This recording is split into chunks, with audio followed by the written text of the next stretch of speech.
ब्रेकनंतर जयम विशेषमध्ये सर्वांचं स्वागत। शिवरायांनी ज्या वाघनखांचा वापर करून अफजल खानाचा कोथळा बाहेर काढला होता ती ऐतिहासिक वाघनखं आता लंडनहून महाराष्ट्रात आणण्यात आली आहे। या वाघनखांचाच वापर करून अफजुल्याचा कोथळा त्यांनी बाहेर काढला होता आणि ही वाघनखं आता साताऱ्यात आणल्यानंतर वस्तू संग्रहालयात प्रदर्शनासाठी ठेवण्यात आलेली आहेत। पाहुयात याच संदर्भात आजच्या जयम विशेषमध्ये।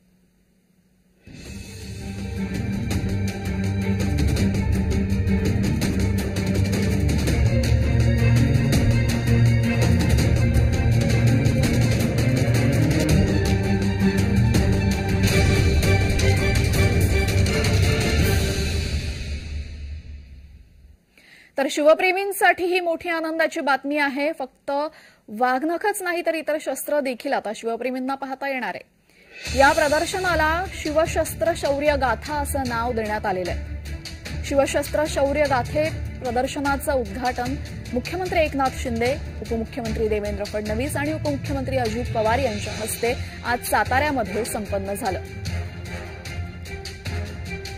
आता ही वाघनखं सर्वसामान्य नागरिकांना सुद्धा बघता येणार आहे आणि ज्या अफजुल्याचा कोथळा छत्रपती शिवाजी महाराजांनी वाघनखांनी बाहेर काढला तीच ही वाघनखं आता सर्वसामान्यांना बघण्यासाठी खुली झाली आहे।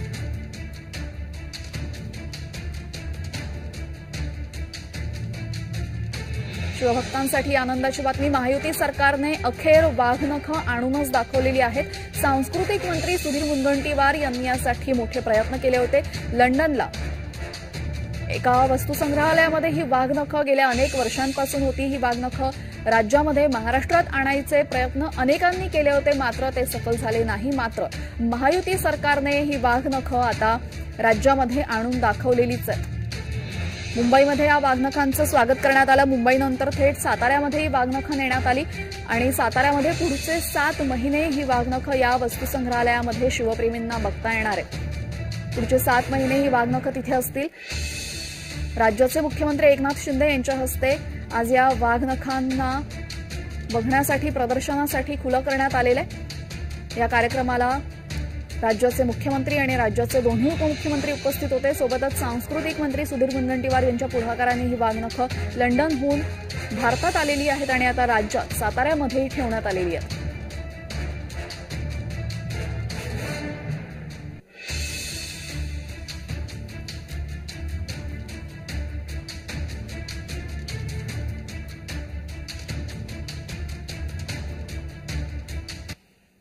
दरम्यान याच संदर्भात इतिहास संशोधक पांडुरंग बलकवडे यांच्याशी बातचीत केली आमचे प्रतिनिधी अजिंक्य धायगुडे यांनी। पाहुयात।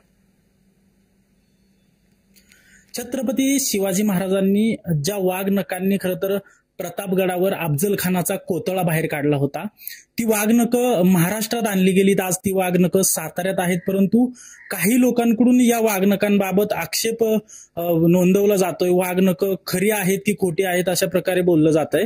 या संबंधित माहिती घेण्यासाठी आपण इतिहास संशोधक, इतिहास अभ्यासक पांडुरंग बलकवडे सरांपाशी आलेलो आहोत। सर, वाघनखं खरी की खोटी हा एक वाद महाराष्ट्रात रंगलेला दिसतोय आपल्याला आता।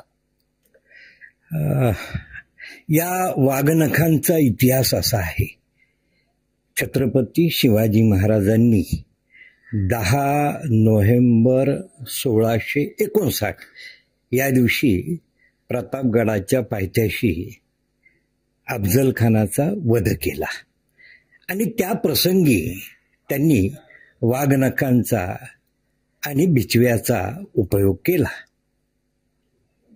छत्रपती शिवाजी महाराजांची वाघनखं ही इंग्लंडमधल्या संग्रहालयात आहे अशी गेले 150 वर्ष लोकांमध्ये चर्चा आहे। एवढंच नव्हे तर जो शिवभक्त इंग्लंडमध्ये जाऊन या म्युझियम मधल्या वाघनखांची आणि भवानी तलवार शिवाजी महाराज यांचं दर्शन घेण्याचा सतत प्रयत्न करतो। अशी ही वाघनखं आज पुन्हा आणि एका शतकाचा प्रवास करून 1.5-2 शतकाचा परत साताऱ्यामध्ये आलेली आहे। याचा इतिहास असा आहे की आपल्या सगळ्यांना कल्पना आहे की शेवटचे छत्रपती प्रतापसिंह.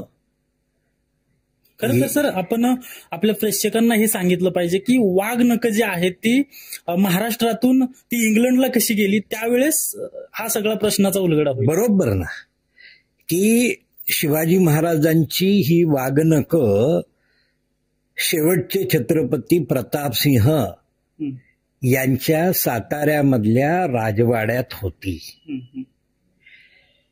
ग्रँड डफ हा इंग्रजांच्या वतीने प्रतापसिंह छत्रपतींचा कारभारी म्हणून 1818 साली साताऱ्यामध्ये आला. 1818 पासून 1823 सालापर्यंत ग्रँड डफनी साताऱ्याच्या प्रतापसिंह छत्रपतींचा कारभार पाहिला. त्या दोघांमध्ये अतिशय जिव्हाळ्याचे संबंध होते. जरी ग्रँड डफ इंग्रज असला तरी तो एक सुसंस्कृत आणि कर्तव्यनिष्ठ अधिकारी होता. त्याच ग्रँड डफनी शिवाजी महाराज आणि मराठ्यांचा इतिहास पहिल्यांदा शास्त्रोक्तपणे पद्धतीने लिहिला. या ग्रँड डफ विषयी प्रतापसिंह छत्रपतींच्याही मनात प्रेमाची भावना होती. 1823 मध्ये ग्रँड डफ आजारी पडला आणि तो मायदेशी जायला निघाला. त्यावेळेस ग्रँड डफनी छत्रपती प्रतापसिंहांकडे विनंती केली की मला एखादी शिवाजी महाराजांची वापरातली वस्तू मला आपण भेट द्यावी.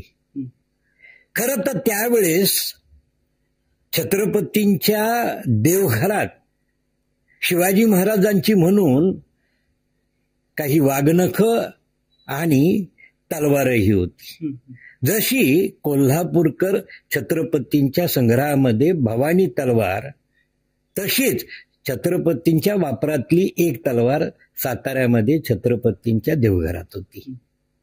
आपल्या सगळ्यांना कल्पना आहे की कोल्हापूरकर छत्रपतींची भवानी तलवार त्यांनी ती इंग्लंडच्या राजघराण्याला बक्षीस दिली आणि आजही ती इंग्लंडमधल्या संग्रहालयात आहे, हे जगजाहीर आहे. अशीच ज्यावेळेस प्रतापसिंह छत्रपतींनी ग्रँड डफला ही शिवाजी महाराजांच्या वापरातली वाघनखं भेट दिली. ग्रँड डफ इंग्लंडमध्ये गेला. 1828-29 मध्ये त्याचा मराठ्यांचा इतिहास हा ग्रंथ प्रसिद्ध झाला. पुढे ग्रँड डफच्या पश्चात त्याच्या वंशजांनी ही वाघनखं इंग्लंडच्या संग्रहालयाला दिलेली आहेत.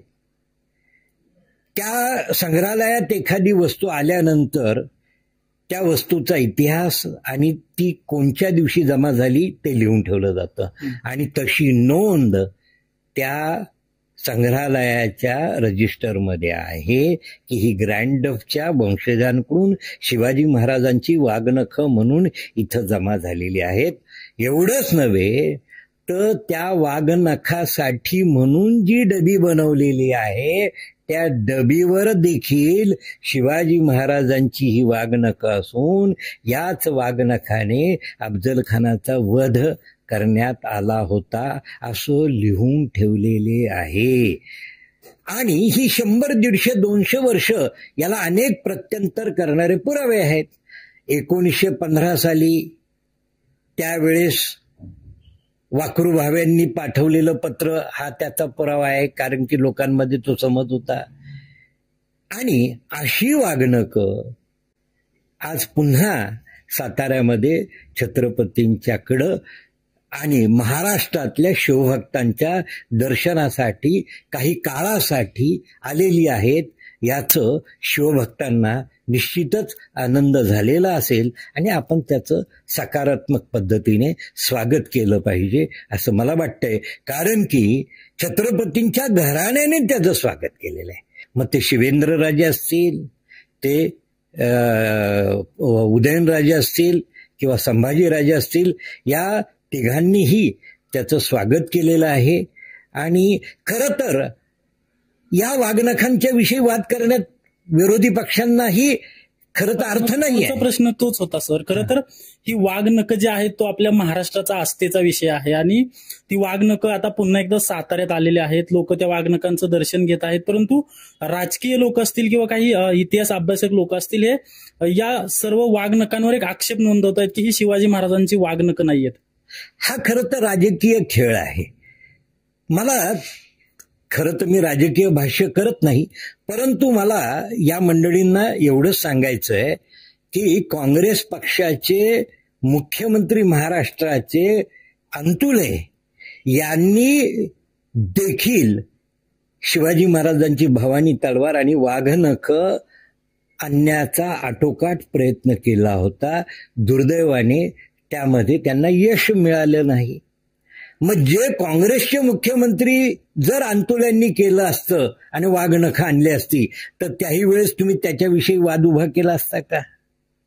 मग आज मला काही मी राजकीय, परंतु आज शिवाजी महाराजांच्या प्रत्येक भक्ताला याबद्दल खरं तर आनंद होतोय आणि अशा वेळेस अकारण हा जो काही वाद उभा केला जातो तो निरर्थक आहे असं मला वाटतं. जर अंतुले आपल्याच पक्षाचे जर ही वाघनखं भारतामध्ये आणण्यासाठी आटोकाट प्रयत्न करत होते आणि आज ह्या सत्तारूढ पक्षाने जर ती वाघनखं अथक प्रयत्नाने भारतामध्ये आणले असतील तर त्याचं आपण सकारात्मक दृष्ट्या स्वागत केलं पाहिजे असंच मला वाटतं. धन्यवाद. सर, आणखी एक प्रश्न असा आहे की या वाघनखावरून जे राजकारण चाललेलं आहे, खरं तर आपण इतिहास संशोधक आहात, आपल्यासाठी देखील हा आनंदाचा क्षण आहे की शिवाजी महाराजांची वाघनखं पुन्हा महाराष्ट्रात आलेली आहेत. यावर राजकारण एकंदरीत चालू आहे. या सर्व लोकांना तुमच्या माध्यमातून काय सांगाल? मी नेहमी हे सांगेल की खरं तर लोकशाहीमध्ये वेगवेगळे पक्ष असतात, विचारधारेची लोक असतात. ते आपापल्या विचारधारेप्रमाणे लोकशाहीच्या माध्यमातून आपल्या देशाचं, आपल्या समाजाचं कल्याण करण्याचा प्रयत्न करत असतात. केला पाहिजे असं मला वाटतं की ज्यावेळेस सांस्कृतिक एखादी गोष्ट चांगली घडत असेल किंवा लोकांच्या कल्याणाचा काही प्रयत्न चालू असेल तर याच्याकडं आपण सकारात्मकतेने पाहिलं पाहिजे. विरोधासाठी म्हणून विरोध करणं हे मला असं वाटतं चुकीचं आहे. त्यापेक्षा लोकशाही सुदृढ करण्यासाठी लोकहिताच्या गोष्टी, सांस्कृतिक हिताच्या गोष्टी आपण एकत्र येऊन केल्या पाहिजेत असं मला असं वाटतं. हे माझं व्यक्तिगत मत आहे. नक्कीच. तर ही जी वाघनखं आहेत ती छत्रपती शिवाजी महाराजांचीच आहेत आणि ती कशी आहेत हे पुराव्यासह सरांनी आपल्याला सांगितलेलं आहे आणि या गोष्टीचं खरं तर राजकारण करायला नको असं देखील त्यांनी मत व्यक्त केलेलं आहे. अजिंक्य धायगुडे, जय महाराष्ट्र न्यूज, पुणे. तर साताऱ्यात मुख्यमंत्री एकनाथ शिंदे आणि उपमुख्यमंत्री देवेंद्र फडणवीस आणि अजित पवार यांच्या हस्ते टपाल तिकिटाचं अनावरण करण्यात आलं आणि या निमित्ताने शांतता काळातला महत्वपूर्ण सन्मान शिवपराक्रमाला देण्यात आला.